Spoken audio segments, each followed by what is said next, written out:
इंद्रा एकादशी उद्देश्य सर्वकामना पूर्ति तिथि आश्विन मास के कृष्ण पक्ष की एकादशी।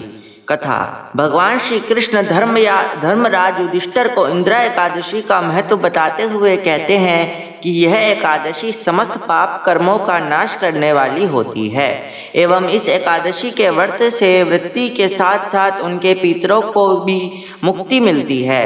हे राजन, इंद्रा एकादशी की जो कथा मैं तुम्हें सुनाने जा रहा हूँ, इसके सुनने मात्र से ही व्यापाय यज्ञ के समान फल की प्राप्ति होती है। आगे कथा शुरू करते हुए भगवान कहते हैं, बात सतयुग की है।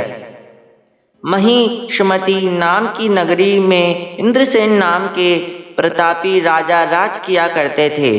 राजा बड़े धर्मात्मा थे, प्रजा भी सुख चैन से रहती थी। धर्म कर्म के सारे काम अच्छे से किए जाते थे।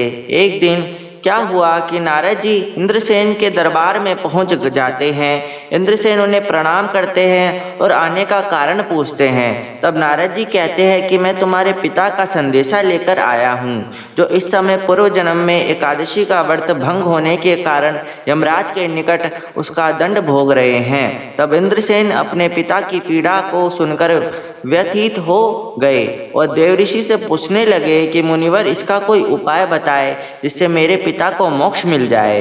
तब देवऋषि नारद जी ने कहा कि राजन, तुम अश्विन मास के कृष्ण पक्ष की एकादशी का विधि पूर्वक व्रत करो और इस व्रत के पुण्य को अपने पिता के नाम दान कर दो। इससे तुम्हारे पिता को मुक्ति मिल जाएगी। उसके बाद अश्विन कृष्ण एकादशी को इंद्रसेन ने नारद जी द्वारा बताई विधि से अनुसार ही एकादशी का व्रत का पालन किया, जिससे उनके पिता की आत्मा को शांति मिली और मृत्यु पर्यंत उन्हें भी मोक्ष की प्राप्ति हो गई।